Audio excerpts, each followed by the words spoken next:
이재명 대표의 최측근이 오늘 검찰에 체포됐습니다. 김용 민주연구원 부원장입니다. 대선 경선 중이던 지난해 대장동 사건의 핵심 인물에게서 8억 원을 받은 혐의입니다. JTBC가 체포영장의 내용을 파악했습니다.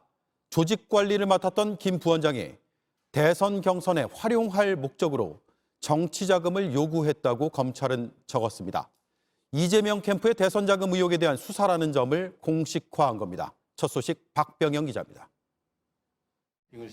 검찰은 민주연구원 김용 부원장이 지난해 4월부터 8월까지 불법 정치자금을 받았다고 판단했습니다. 김 부원장이 유동규 전 성남도시개발공사 본부장 등에게 먼저 20억 원을 요구한 뒤 이 중 8억 원을 받은 것으로 보고 있습니다. 대장동 비리 의혹의 핵심 인물인 남욱 변호사에게서 나온 돈이 유 전 본부장을 통해 김 부원장에게 흘러갔다는 겁니다. 검찰은 시점에 주목했습니다. 돈이 흘러갔다는 시기는 민주당 이재명 대표가 대선 예비 후보로 등록하고 당내 경선에 참여할 때입니다. 이 대표를 돕던 김 부원장이 캠프 총괄 부본부장이었습니다. 이 때문에 검찰은 김 부원장의 체포영장에 조직 관리 업무를 맡으며 대선 경선에 활용할 목적으로 정치 자금을 요청했다고 적은 것으로 파악됐습니다.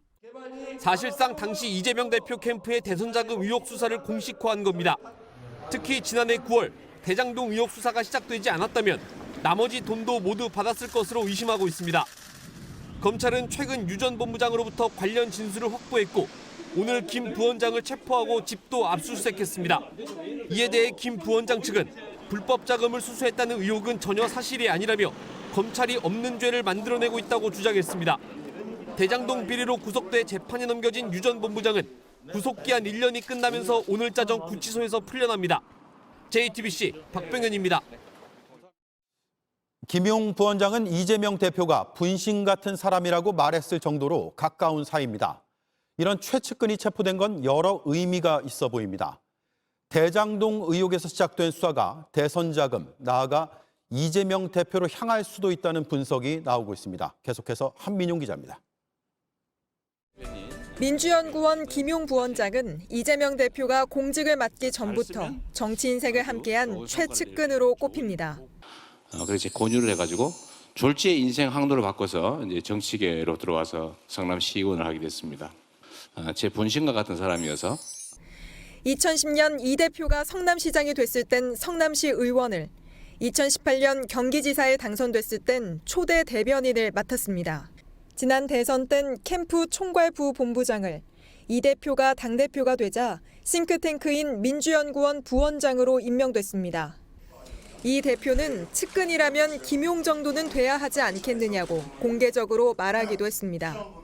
검찰은 김 부원장이 받았다는 8억 원이 실제 이재명 대표의 대선 자금으로 쓰였는지 추적하고 있습니다. 민주도 대변인 압수수색 있었는데 한 말씀 좀 부탁드려도 될까요? 민주당 관계자는 김 부원장이 불법 자금을 받은 일 자체가 없어서 이 대표가 공식 입장을 낼 이유가 없다고 설명했습니다.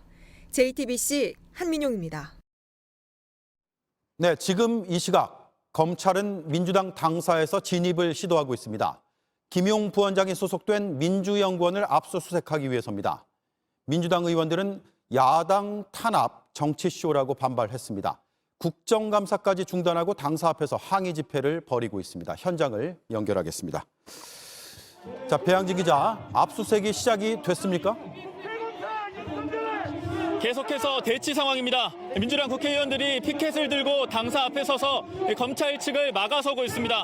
검찰은 오늘 오후 3시 5분쯤부터 이곳 민주당사에 있는 민주연구원을 압수수색하려 하고 있습니다. 대치가 거의 5시간째 이어지고 있는 겁니다. 민주당 국회의원들은 국정감사 일정까지 취소하고 이곳 당사로 모였습니다. 또 보시는 것처럼 지지자들도 모여서 검찰을 비판하는 구호를 외치고 있습니다. 현장 발언 잠시 들어보시겠습니다. 윤석열 정권은 바닥에 떨어진 지지율을 만회하고자 야당 탄압 정치쇼를 벌이고 있습니다. 왜 이쪽에? 당사 안에선 국회의원과 당직자들이 모여서 검찰이 건물에 진입하는 상황에 대비하고 있습니다.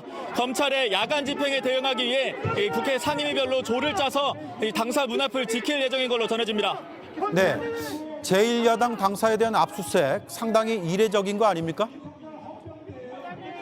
그렇습니다. 지난 2006년 노무현 정부 시절 검찰이 당원 불법 모집 혐의에 관련해 당시 제1야당이던 한나라당 중앙당사를 압수수색하려 했던 게 유일합니다. 16년 만에 처음 있는 일인 만큼 민주당은 이번 압수수색이 정치적 의도가 깔려있는 보여주기식 압수수색이라고 반발하고 있습니다.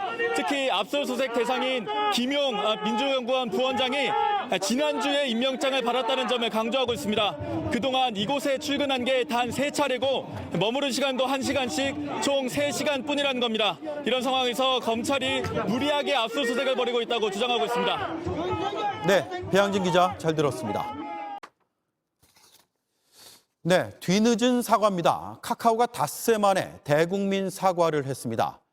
하지만 김범수 창업자는 보이지 않았고 남궁훈 대표만 물러나겠다고 했습니다. 말 바꾸기 논란도 일었습니다. 장서영 기자입니다. 카카오 먹통 닷새째, 남궁훈, 홍은택 두 대표가 처음으로 모습을 드러냈습니다. 남궁 대표는 대표직을 내려놨습니다. 참담한 심정과 막중한 책임을 통감하며 하지만 오너인 김범수 창업자는 보이지 않았습니다. 카카오는 김 창업자가 경영에서 물러나 있다며 책임론을 일축했습니다. 창업자가 지금 경영에 관여를 하고 있지 않습니다. 그래서 필요에 따라 선택적 개입을 하는 것은 바람직하지 않다고 생각하고요. 통상 큰 사고가 났을 때 다른 기업 오너들이 직함에 관계없이 직접 나선 점을 감안하면 꼬리 자르기 아니냐는 지적이 나옵니다.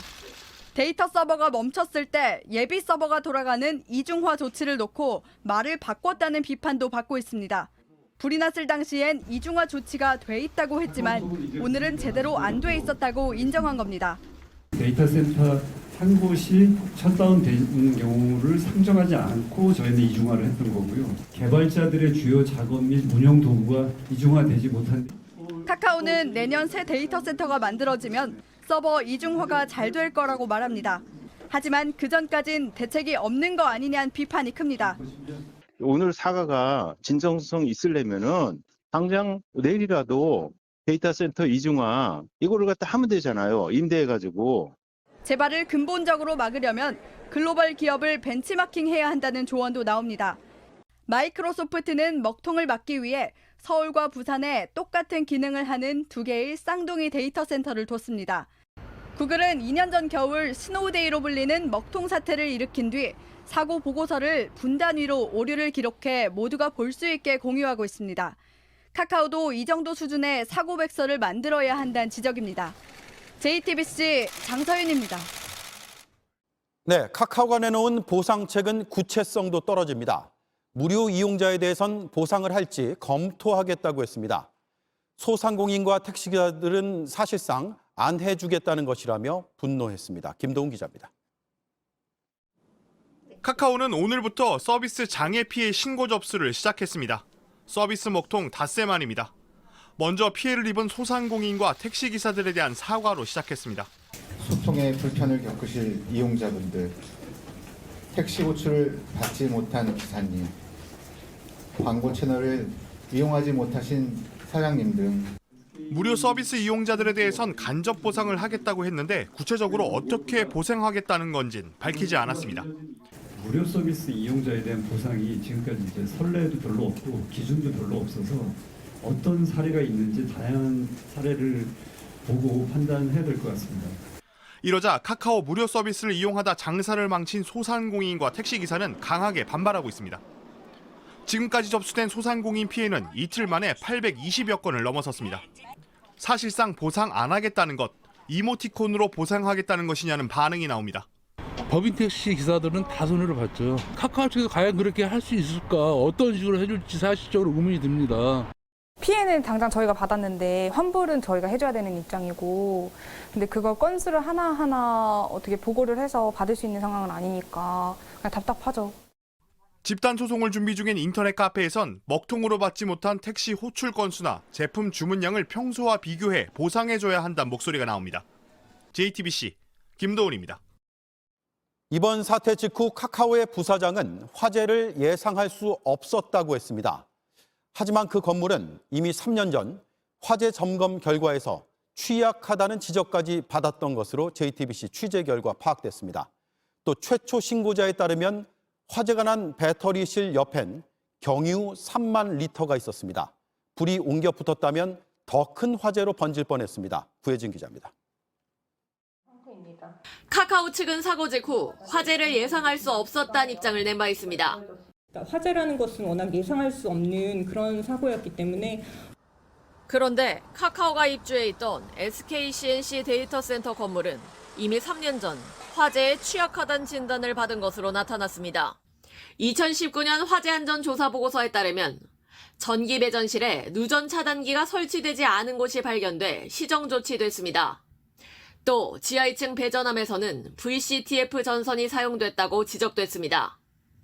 VCTF 전선은 300V 이하의 소형 전기가전기구에 주로 사용되는데 열에 약해 화재 위험이 높습니다. 저압용이니까 임시로 쓰는 전선이 좀 많죠. 그 유독성 가스도 나오고 결국은 이게 화재를 활성화시키는 역할도 하고 여러 취약점이 발견됐지만 지난 3년간 이 건물이 받은 소방 점검은 2번뿐이었습니다.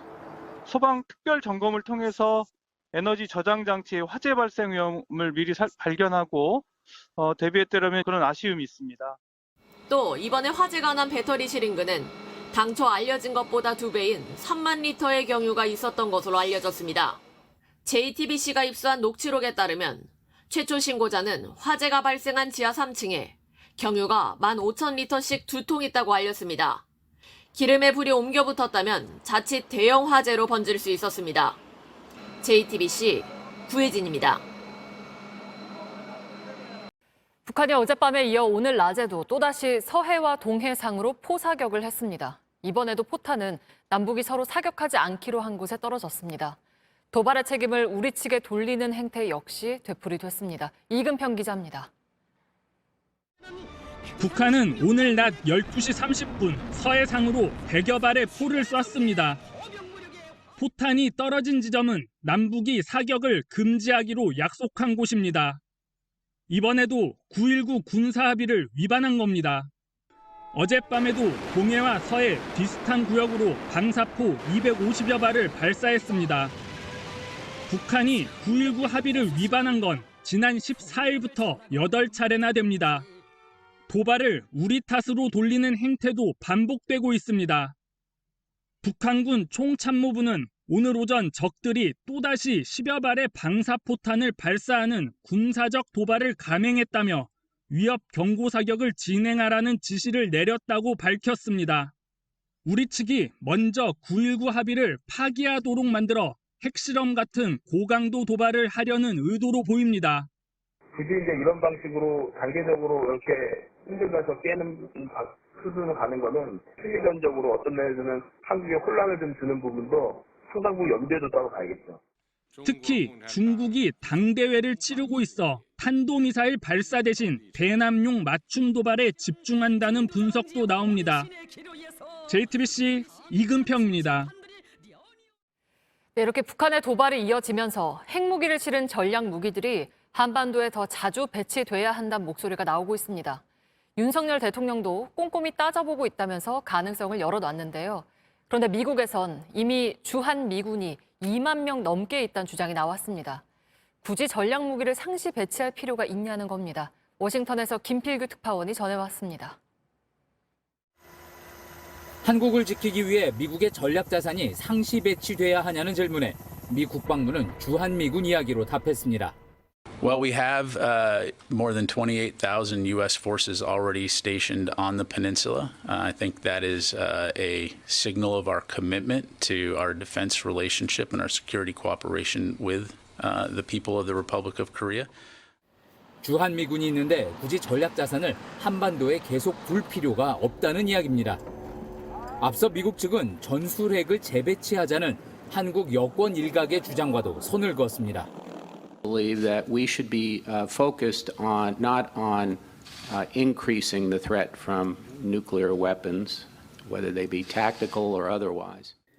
그간 전술핵 재배치 논의 가능성을 열어뒀던 윤석열 대통령은 확장 억제를 강조하는 쪽으로 무게 중심을 옮겼습니다. 지금 우리 국내와 미국 조야에 그 확장 억제와 관련된 다양한 그 의견들이 나오기 때문에 그걸 잘 경청하고 그리고 다양한 가능성에 대해서 꼼꼼하게 따져보고 있습니다. 현실성 낮은 전술핵 재배치보다 핵을 실은 항공모함이나 전략폭격기의 상시 배치라도 얻어내겠다는 의도로 풀이됩니다. 하지만 둘 다 결국 미국으로부터 부정적인 답변만 들은 셈이 됐습니다. 이날 미 국방부는 한미 관계는 평화 수호에 관한 거라며 긴장을 키우거나 불안을 조성해선 안 된다고 강조했습니다. 워싱턴에서 JTBC 김필기입니다. 서울과 수원, 안동에서 올 들어 처음으로 얼음이 관측됐습니다. 평년보다 길게는 보름 정도 빠른 건데요. 내일 낮부터는 날이 좀 풀릴 거란 예보입니다. 박상욱 기자가 자세한 날씨 전해드리겠습니다. 철제 용기에 살얼음이 얼었습니다. 미리 담아둔 물이 오늘 새벽 6시 반쯤 얼어붙은 겁니다. 서울 종로구 송월동에 있는 기상관측소에서 확인됐습니다. 얼음이나 눈 모두 여기서 관측돼야 첫 얼음과 첫 눈으로 인정됩니다. 경기 수원과 경북 안동에서도 관측됐습니다. 평년보다 열흘에서 보름쯤 빨랐습니다. 서쪽에서 따뜻한 공기가 들어오면서 내일 낮부턴 기온이 오릅니다. 낮 최고 기온은 서울 19도, 대전 20도, 광주와 부산 22도 등 평년 수준입니다. 전국적으로 기온이 전날보다 2, 3도가량 오르겠지만 일교차가 15도 내외로 크게 나타나겠으니 건강관리에 유의하시기 바랍니다.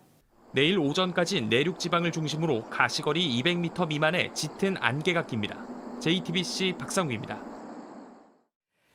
러시아가 자국 영토로 편입한 우크라이나 헤르손 지역 주민들에게 대피령을 내렸습니다.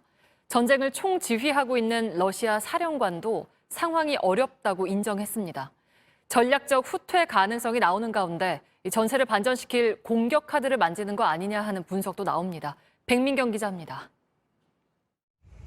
우크라이나 남부 헤르손 지역. 러시아가 점령해 자국 영토로 통합한 곳인데 최근 우크라이나군이 500제곱킬로미터가량을 회복했습니다. 러시아는 현지 시간으로 18일 이 지역 주민들에게 대피령을 내렸습니다. 러시아가 임명한 점령지 행정부는 우크라이나군이 총공세를 시작할 것이라며 가능한 빨리 대피하라고 밝혔습니다.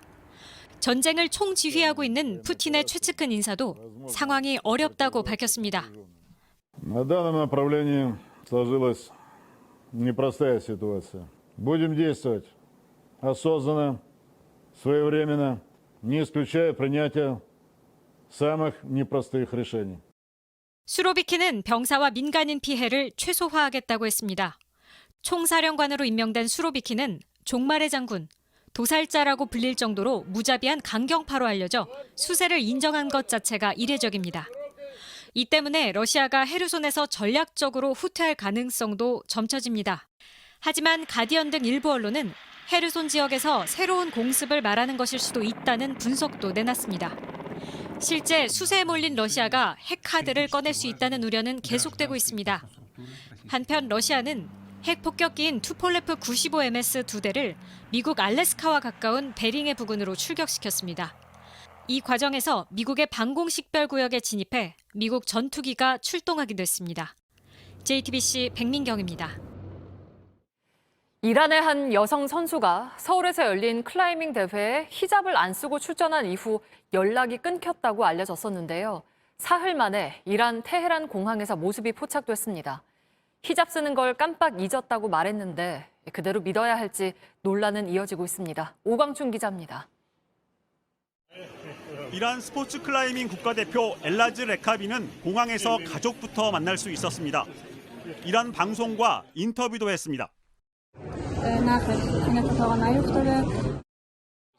지난 일요일 서울서 열린 스포츠 클라이밍 대회는 이란 사회를 거세게 흔들었습니다. 이란 여자 선수의 머리에 히잡이 없다는 게 쟁점이 됐습니다. 한 달 전 히잡을 제대로 쓰지 않았다는 이유로 경찰에 체포된 여성이 사망했고 이에 반발한 이란 국민들의 시위를 지지하는 것으로 비춰졌습니다. 레카비의 복장은 과거와 분명 달랐습니다. 대회에 나설 때마다 머리를 감싸는 히잡을 잊지 않았는데 이번엔 헤어밴드만 썼습니다. 이유가 문제였습니다. 레카비와 연락은 끊겼고 예정보다 이틀 일찍 귀국길에 올랐습니다. 이란 정부가 처벌에 나섰다는 해석이 지배적이었습니다. 그러나 귀국하면서 경기가 빨리 진행되는 바람에 히잡을 쓰는 걸 잊어버렸다고 말했습니다. 어떤 의도가 있었던 게 아니라 그냥 실수였다는 겁니다. 그러나 이 해명을 어디까지 믿어야 할지 알 수 없습니다. 영국 언론 BBC는 어떤 강압에 의한 메시지로 보인다고 풀이했습니다. 레카비의 진짜 속내가 무엇인지 알 수 없지만 테헤란 공항 바깥엔 이란 사람들이 몰렸습니다. 그곳에선 레카비는 영웅이라는 구호가 한동안 이어졌습니다. JTBC 우광춘입니다. 남는 쌀을 정부가 의무적으로 사들이게 하는 양곡관리법 개정안이 오늘 상임위를 통과했습니다. 민주당이 단독으로 처리했습니다. 국민의힘은 날치기라고 강하게 반발했습니다. 국민의힘은 정부 재정에 과도한 부담이 될 거라며 반대합니다. 반면 민주당은 쌀값 폭락을 막기 위해 쌀을 사줘야 한다고 합니다. 또 생산량을 조정하면 재정 부담도 낮출 수 있다고 반박합니다. 양측의 주장이 부딪히는 가운데 정작 놓치고 있는 문제는 없는지 최승기 기자가 짚어봤습니다. 국민의힘은 재정 부담을 이유로 양곡법 개정안을 반대하고 있습니다. 현재도 직불금과 각종 보조금이 지급되는데 정부가 쌀을 의무적으로 매입하게 하면 매년 평균 1조 원이 넘는 예산이 추가로 들어간다는 겁니다. 시장격리 소요 예산 1조 4천억 원이 소요된다고 분석을 했습니다.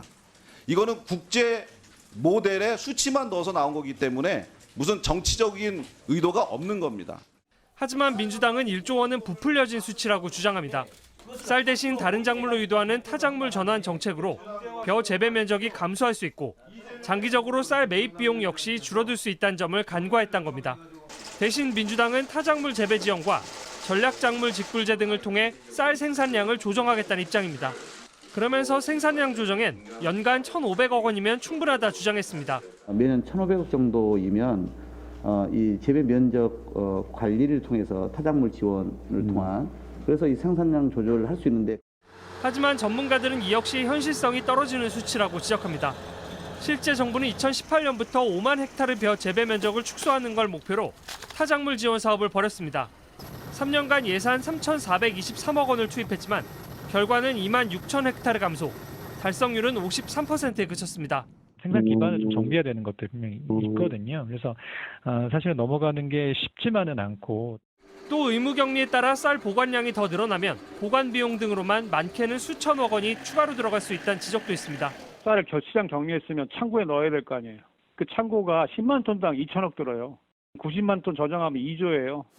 이렇게 여야가 검증이 덜 된 수치까지 앞세워 정쟁을 벌이는 가운데 정작 타작물 전환 지원책 등 근본적 해법에 대한 논의는 뒷전이라는 지적이 나옵니다. JTBC 최승기입니다. 네, 그렇다면 당사자인 농민들은 이 법안에 대해 어떻게 생각을 할까요? 저희가 들어봤습니다. 일단 반기는 분위기도 읽히지만 여러 걱정들도 함께 하고 있습니다. 성화성 기자입니다. 한창 바쁜 추수철이지만 한숨부터 납니다. 생산비가 작년에 비해서 한 25% 정도 올라갔어요. 쌀값은 지금 한 15% 이상 떨어졌습니다. 양곡관리법 개정안이 통과됐다는 소식이 일단 반갑습니다. 농민들이 좀 더 편안하게 농사를 짓지 않을까, 쌀 가격이 떨어질까 오를까 이런 고민을 안 하고. 하지만 생산비가 너무 많이 올라 또 걱정입니다. 물가는 천정부지로 올라가고 수매 가격만 자꾸 하락 시세로 들어가는 거니까 농사를 지어서 먹고 살 수 있는 방법이 없다고 얘기죠. 정부는 벼가 아닌 콩이나 밀 같은 다른 작물로 재배하는 것을 권합니다. 하지만 흙부터 바꿔야 합니다. 뚜렷하게 뭘 해야 될 것인가 이것도 문제가 되지 않겠느냐. 뭘 어떻게 해야 하는지를 알려줘야 한다는 겁니다.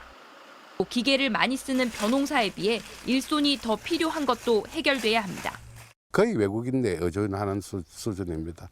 동네에서는 일하는 분들은 거의 없어요.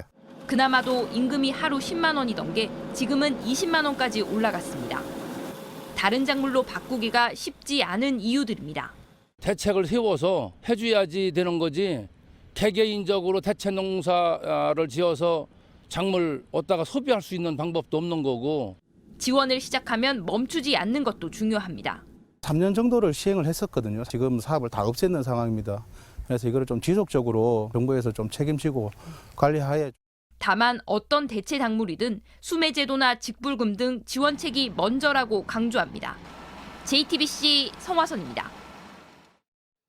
원청과 하청으로 나뉘어 있는 조선업의 구조적 문제를 해결하겠다며 정부가 대책을 내놨습니다. 하청을 쥐어짜는 걸 어떻게 바꿀지가 핵심입니다. 그런데 자율적으로 대화하라는 게 대부분입니다. 효과가 있을지 시작하기도 전에 우려가 나옵니다. 박민규 기자입니다. 지난 6월 대우조선해양 하청노조가 파업에 들어갔습니다. 30% 넘게 깎인 임금이 불황을 지난 뒤에도 다시 오르지 않았기 때문입니다. 움직일 수조차 없는 철창 안에 몸을 가뒀습니다. 우리는 한 번도 호황이라는 걸 누려본 적이 없어요. 파업 종료 석 달이 지나 정부가 내놓은 대책의 핵심은 상생협약입니다. 작업 대금으로 하청에 주는 기성금 문제 등을 원청과 하청이 협의하라는 겁니다. 유명무실했던 하도급 표준계약서도 바꾸기로 했습니다. 작업별로 단가를 공개해서 이보다 싼 값에 사람을 쓰는 걸 막겠다는 겁니다. 주 52시간을 넘게 일할 수 있는 기간도 늘리기로 했습니다. 당장 일할 사람이 없기 때문입니다. 청년 취업자에게는 100만 원을 주고 하청 직원이 원청으로 갈 수 있는 기회도 늘립니다. 하지만 한계가 분명합니다. 자율에 맡기다 보니 문제가 있어도 제대로 말 못하는 건 바뀌기 어렵습니다. 의견을 좀 낼 수 있는 이런 통로들을 좀 만들어주는 게 필요하지 않나, 그런 내용들은 좀 안 보이더라고요. 기성금을 놓고도 갈등은 불보듯 뻔합니다. 적정 임금을 어떤 식으로 보장할지, 나아가 하청 의존도를 어떻게 낮춰나갈지 대책도 빠졌습니다. 업체가 도산하고 해고하고 뭐 이런 과정보다는 일정 부분은 좀 보전할 수 있게 하는 방식을 좀 찾아야 할 것 같고. 불황에 대비한 기금은 물론 재취업 교육 같은 안전망도 미리 만들어야 합니다. JTBC 박민규입니다. 네, 고유가로 정유사들이 호황을 누리고 있습니다. 그런데 한국석유공사는 2년 연속 적자를 냈습니다. 저희가 확인해 보니 유가가 급락하는 걸 대비하는 거래 비중을 늘렸다가 7천억 원 넘게 영업 손실을 낸 것으로 나타났습니다. 최규진 기자입니다. 한국석유공사가 국회에 제출한 최근 5년간 해지 거래 내역입니다. 미국 앵커와 영국 다나 등 해외 유전을 대상으로 외국계 투자은행과 선물 투자 거래를 했습니다. 해지는 미래 가격 변동 위험에 대비해 고정된 가격으로 미리 구매하는 방식입니다. 다만 가격을 정하는 권한이 은행에 있어 가격 변동성이 상대적으로 큰 고유가 시기엔 비중을 낮추는 게 유리합니다. 지난해와 올해는 포스트 코로나와 우크라이나 전쟁 등으로 유가 상승세가 예상되던 상황. 그런데 민간 정유사와 달리 석유공사는 해지 비중을 늘려 7천억 원이 넘는 손해를 본 걸로 나타났습니다. 재작년 해지 비율은 8%에서 지난해 41%로 올랐고 올해도 32% 수준을 유지했습니다. 지난해와 올해 상반기에만 해외은행에 각각 3,407억 원, 4,006억 원을 지급했습니다. 석유공사는 이명박 정부 때 무리하게 해외 자원 개발을 했다가 자본 잠식 상태에 빠졌습니다. 여기에 해지 거래로 영업 손실까지 기록하면서 부채가 2020년 18조 6,449억 원에서 지난해 19조 9,630억 원으로 늘어났습니다. 오는 2026년까지 20조 원대의 자본 잠식 상태를 유지할 거란 전망도 나옵니다. 민간 기업들 같은 경우는 이번 그 고유가 이 시기에서 굉장히 많은 흑자를 봤지요. 거꾸로 이제 석유공사만 유독 손해를 보는 그런 결과인데 그것이 안정성을 기하는 자세는 아닐 거다. 석유공사 측은 유가 급락에 대비할 필요성이 있다며 해지가 투자가 아닌 안전관리 대책이라고 설명했습니다. 그러면서 코로나 회복과 전쟁 등으로 고유가를 예상치 못한 해외 석유 기업들도 손실을 입었다고 밝혔습니다. JTBC 최규진입니다. 김건희 여사의 학위와 관련한 국정감사를 앞두고 숙명여대와 국민대 총장이 도피성 출장 의혹을 받았죠. 모레 열리는 종합감사에는 결국 나오기로 했습니다. 하지만 박사 논문의 지도 교수는 몸이 아파 입원했다며 나오지 않겠다고 했습니다. 조보경 기자입니다. 숙명여대 장윤금 총장은 국정감사 직전 해외 출장을 나갔습니다. 취재진이 확인해봤더니 일부 대학과 단체는 연락을 받지 못했거나 불과 며칠 전에 받았다고 했습니다.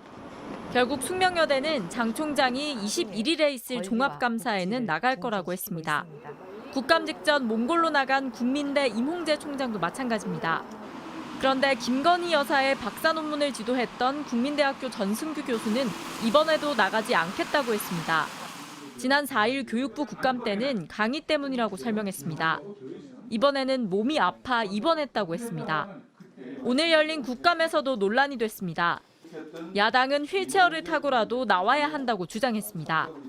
병원에 갔는데 척추 협착으로 입원했다고 합니다. 아직 2학기 수업이 6주 이상 남았는데 6주간의 절대 안정을 유한다고 국감 도피용 방탄병에 도진 게 아닌가.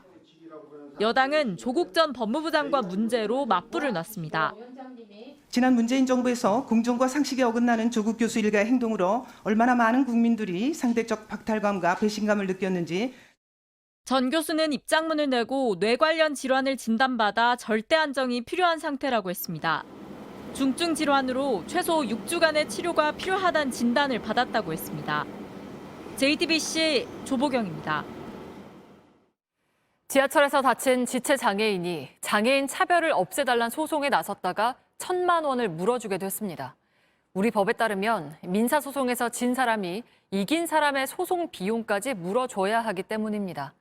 영국이나 캐나다는 공익 사건에 대해서는 예외를 두기도 하는데요.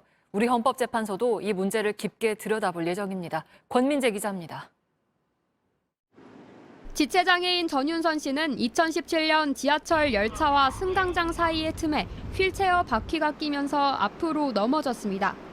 전 씨는 다른 지체장애인과 함께 서울교통공사를 상대로 차별구제 청구 소송을 제기했습니다. 승강장 사이 틈을 방치하는 게 장애인에게 차별적이란 겁니다. 재판부는 일부 차별이 있다는 점은 인정했지만 공사가 고의적으로 한 일은 아니라며 전 씨에게 패소 판결을 내렸습니다. 공사는 이후 소송 비용으로 약 1,000만 원을 청구했습니다. 민사소송법상 재판에서 진 사람이 소송 비용을 부담해야 하기 때문입니다. 임대아파트 보증금을 빼야 할 위기에 놓인 전 씨는 헌법재판을 받아보기로 했습니다. 헌법재판소도 이 문제를 깊게 들여다볼 예정입니다.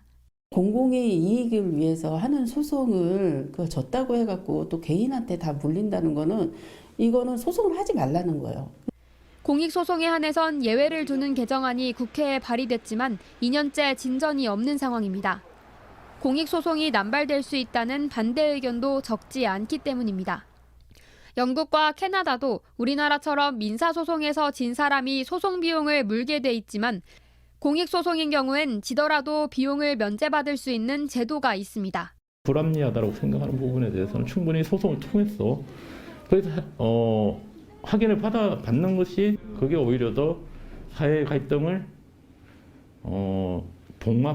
미리 이제 해결할 수 있는 방법이 된다라는 거죠. 네. JTBC 권민재입니다. 상황이 이렇다 보니 법원에서 피해를 인정받아도 소송 비용을 물어주는 일들이 되풀이되고 있습니다. 대법원에서 성희롱 피해 사실을 인정받고도 받아야 할 위자료보다 더 큰 돈을 물어주게 생긴 사연을 윤정주 기자가 취재했습니다. 지자체에서 운영하는 서울 소재 기숙사 남도학숙 홈페이지입니다. 지난달 피해자의 고통과 아픔을 공감하며 진심 어린 위로와 유감을 표한다는 글이 올라왔습니다. 상급 직원으로부터 성희롱 피해를 입은 A씨에게 300만 원의 위자료를 주라는 대법원 판결이 난 직후였습니다. 가슴을 노골적으로 쳐다보면서 손난로를 가슴에 놓고 다니라는 수치심도 들고 모욕감도 들었어요. 그런데 이 사과문이 올라온 지 열흘도 지나지 않아 A씨는 학숙 측으로부터 소송 비용 380만 원을 부담하라는 신청서를 받았습니다. A씨가 학숙 측에 제기한 소송 중 2차 가해 부분은 인정받지 못해 일부 패소했기 때문입니다. 학숙을 운영하는 광주광역시와 전라남도는 민법에 따라 소송 비용을 신청했다는 입장입니다. 성희롱 피해 사실이 인정됐음에도 받아야 할 위자료 300만 원보다 더 큰 380만 원을 물어주게 생긴 A씨는 황당할 따름입니다. 그런 사과문의 내용과 전혀 상반되는 태도라서 정말 충격을 많이 받았어요. 보복성 조치라고 밖에 저는 생각이 되지 않습니다. 지난해 10월 국민권익위는 공익소송의 경우 공공기관이 승소하더라도 소송 비용을 적극적으로 감면하려는 노력을 해야 한다고 권고했습니다. JTBC 윤정주입니다. 아이의 양육비 책임을 져버리는 부모에 대해서 형사처벌을 할 수 있게 한 법이 생긴 지 1년이 됐습니다. 오늘 처음으로 2명이 형사고발됐습니다. 김나한 기자가 취재했습니다. A씨는 12년 전 이혼했습니다. 법원은 A씨에게 3살과 4살 두 아이를 기르도록 했습니다. 안 떨어지려 하는 아이들을 친정에 맡기고 화물차 운전까지 하며 혼자 키웠습니다. 전 남편이 A씨에게 매달 100만 원씩 양육비를 주라고 했습니다. 받으려고 해도 상대는 들은 척도 안 했습니다. 2011년부터 혼자 양육을 했으며 20년까지는 10원 한 장 받은 적이 없어요. 그렇게 10년 동안 못 받은 돈은 1억 2천만 원이나 됩니다. 저거 양육비를 왜 받으려고 하냐고 그러더라고요. 다 지나간 과거예요. A씨는 결국 오늘 경찰에 전 남편을 고발했습니다. 두 아들의 아버지인 B씨도 이혼하면서 아이를 맡았습니다. 2018년부터 월 100만 원인 양육비가 들어오지 않았습니다. 아이 엄마가 고급 외제차를 타고 카드 내역서에서 소득이 있다는 걸 확인해도 소용없었습니다. 통장도 전유 통장이 있긴 하지만 아주 소수의 돈을만 운영하고 아마 언니나 어머니 신용카드 이런 걸 쓰는 걸로 알고 있고요. 형사처벌은 양육비 의무를 압박할 수 있는 최후의 수단입니다. 양육비법엔 나쁜 부모들이 양육비를 내놓도록 할 4가지 방법이 있는데 그중 가장 강력한 게 1년 이하 징역이나 1,000만 원 이하 벌금까지 물릴 수 있다는 조항입니다. 이렇게 법이 바뀌고 1년이 훌쩍 넘었지만 형사 고발이 이루어진 건 처음입니다. 피해자들은 형사처벌의 가능성이 아이들의 생존권을 지켜줄 수 있기를 기대하고 있습니다. JTBC 김나은입니다. 서울 강남 재건축의 상징인 은마 아파트가 서울시 재건축 심의를 통과했습니다. 지난 2003년에 재건축 추진위원회를 설립한 지 19년 만입니다. 서울시 도시계획위원회가 수정 가결한 재건축 정비계획안에 따르면 1979년에 준공한 28개 동 4,424가구 단지는 최대 35층짜리 33개 동 5,778가구로 재건축됩니다. 서울시는 앞으로 조합이 설립되고 세부 건축 심의를 진행하면서 층고나 세대수를 비롯한 세부적인 사항은 바뀔 수 있다고 밝혔습니다. 경남 앞바다에서 20일째 정어리가 떼죽음 당하고 있다는 소식 전해드렸는데 그 이유가 밝혀졌습니다. 수온이 높아진 탓에 물속에 산소가 부족해지면서 질식했다는 겁니다. 자세한 내용 구석찬 기자가 전해드립니다. 밤사이 항구로 몰려와 펄떡이는 은빛 물고기떼. 날이 박자 허옇게 배를 드러낸 채 죽어 있습니다. 몸 길이 16cm 안팎의 정어리입니다. 이런 떼죽음은 지난달 30일부터 마산만과 진해만 곳곳에서 목격됐습니다.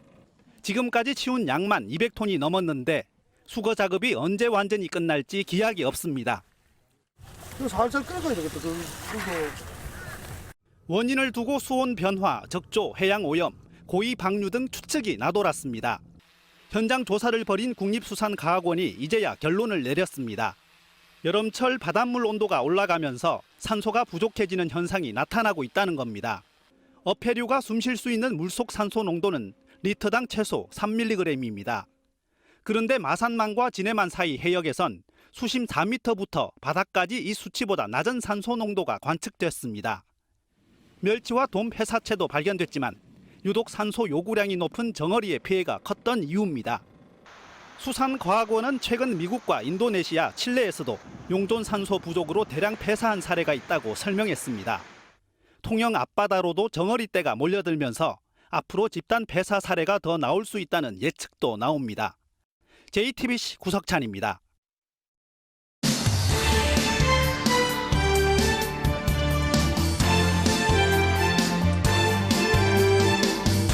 뉴스 뒤에 숨은 이야기 백브리핑 시작합니다. 첫째 브리핑, 갈치 대전입니다. 요즘처럼 찬바람이 불 때 가장 맛이 좋다는 생선, 갈치입니다. 그런데 이 갈치, 바다가 아닌 정치권에서 논쟁이 벌어졌는데요. 갈치는 갈치를 먹고 크거든요. 큰 갈치 배를 가르면 갈치가 나와요. 그래서 이런 갈치 정치는 지금 이 시국에서 굉장히 심각한 해당 행위에 해당된다. 가을이 되니까 갈치 정치가 스물스물 올라오네요. 안민석 의원이 갈치 정치라고 한 건 대선 직후 방산 주식 2억여 원을 산 이재명 대표를 향한 당내 비판을 말한 겁니다. 저는 좀 실망스럽습니다. 대통령 선거 진 것은 이재명 대표 개인이 진 것이 아닙니다. 지지했던 숱하게 많은 사람들이 뉴스도 못 보고 널브러져 있는데 이게 혼자 산 거죠. 정신 차리고 주식 거래를 한다. 물론 주식 이 개인 이재명으로선 얼마든 주식 사고 팔 수 있지만 대선 후보 이재명으로선 적절했냐는 겁니다. 하지만 안 의원은 이 같은 비판을 제 식구를 잡아먹는 갈치 정치라고 했죠.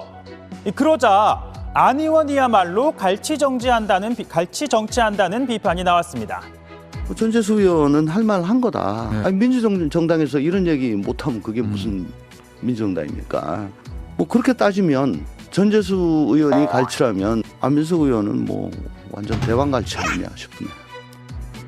이 외에도 당에는 성역이 있어선 안 된다. 실망스럽다는 반응은 일리가 있다는 등 옹호하는 목소리가 잇따라 나왔는데요. 다만 친 이재명계 입장에선 지금 이 대표를 향한 수사가 정치 보복이라고 보고 있는데 당 내에서까지 비판하는 건 내부 총질이라 보는 겁니다. 이제 겨울이 되면 제주 바다에 살던 갈치는 서태평양 쪽으로 이동한다고 하는데요. 민주당 내 친명, 비명계 간 소위 갈치 대전은 지금부터가 시작일 것 같습니다. 다음 브리핑은 메이드 인 북한입니다. 북한 선전 매체가 공개한 평양의 한 백화점입니다. 이렇게 쇼핑하러 나온 사람들로 북적북적한데요. 뭐 보니까 뭐 온 국도 사야 되겠는데 형식도 새로고 질도 보니까 뭐 너무 좋아서 가볍고 편안합니다. 네, 그럼 어떤 가방이 있는지 한번 살펴볼까요? 어디서 많이 본 듯한 디자인이죠? 또 가방 한가운데 떡하니 박힌 로고. 이 가방들 과연 진짜일까요? 이거 누가 봐도 가품인데 이거? 안에 떨어지는 사진으로 봤을 때 한 번에 아니면은 그거는 가품이 완전히 급이 낮은 거예요. 가죽 재질도 안 좋아 보이고.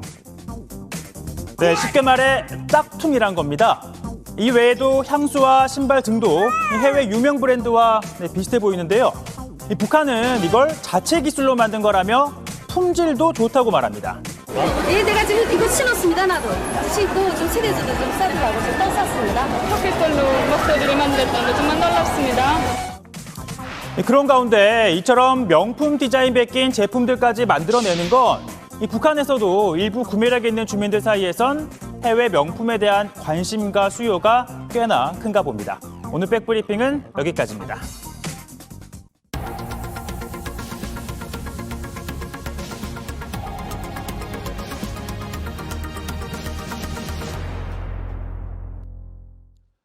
아파트에 불을 내고 대피하는 사람들에게 흉기를 휘둘렀던 안인득 사건 기억하실 겁니다. 최근 의정부에서 비슷한 일이 벌어질 뻔했습니다.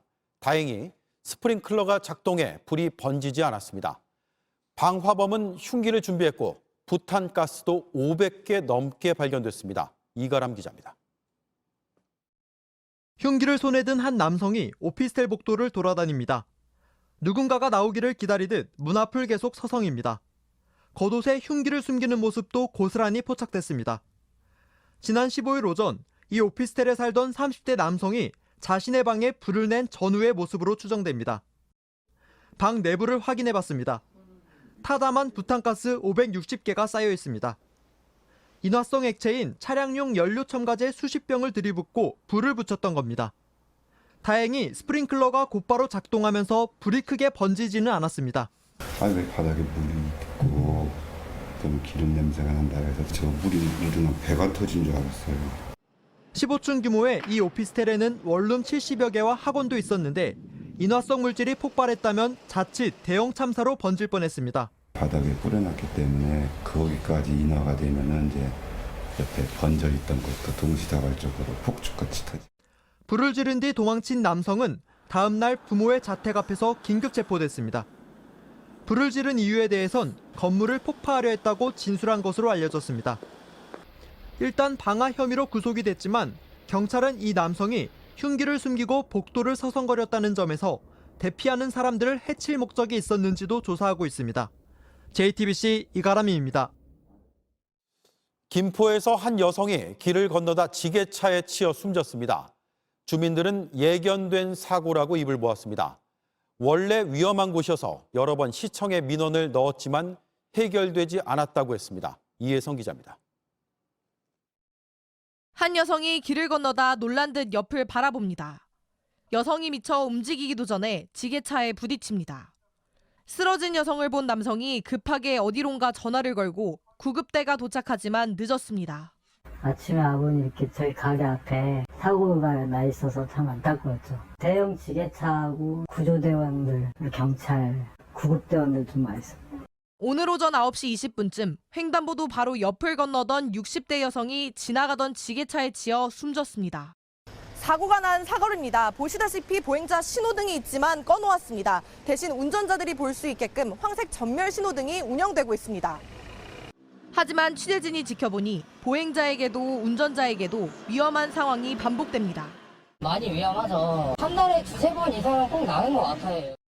일시 정지되는 게 대각선으로 다니고 그거는 입장료도 피하기가 싶을 때가 있어요. 주민들은 여러 차례 개선을 요구했지만 바뀌지 않았습니다. 여기가 교통 정체가 계속 이루어지고 있어서 저희가 신호 운영을 지금 못하고 있는 상황이거든요. 혼잡한 출퇴근 시간에 신호를 켜면 교통체증이 심해진다는 겁니다. 취재가 시작되자 경찰은 안전대책을 마련하겠다고 밝혔습니다. JTBC 이혜선입니다. 이제는 마약 유통이 고속버스를 이용해 전국으로 배달하는 식으로까지 이뤄지고 있습니다. 이렇게 하려다 붙잡힌 일당은 무려 10,000명 넘게 동시 투약할 수 있는 마약을 가지고 있었습니다. 박지영 기자입니다. 야심한 시각 두 남성이 가방을 들고 고속버스 정류장을 서성입니다. 행선지를 확인하더니 가방을 건네받은 버스기사가 버스에 가방을 싣습니다.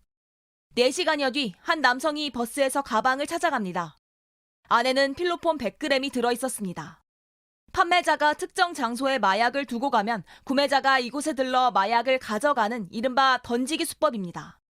서울경찰청 마약범죄수사대는 이런 식으로 텔레그램을 통해 마약을 사고 판 69명을 검거하고 12명을 구속했습니다. 이 과정에서 12,000여 명이 투약할 수 있는 필로폰 374g과 대마 160g 등도 압수했습니다.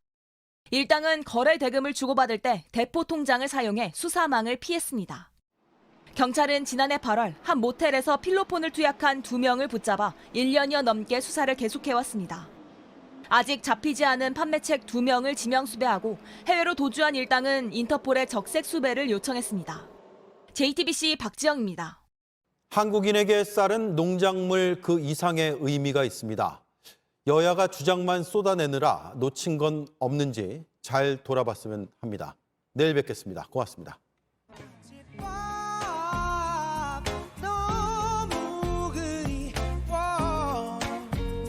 가족의 마법 뭔가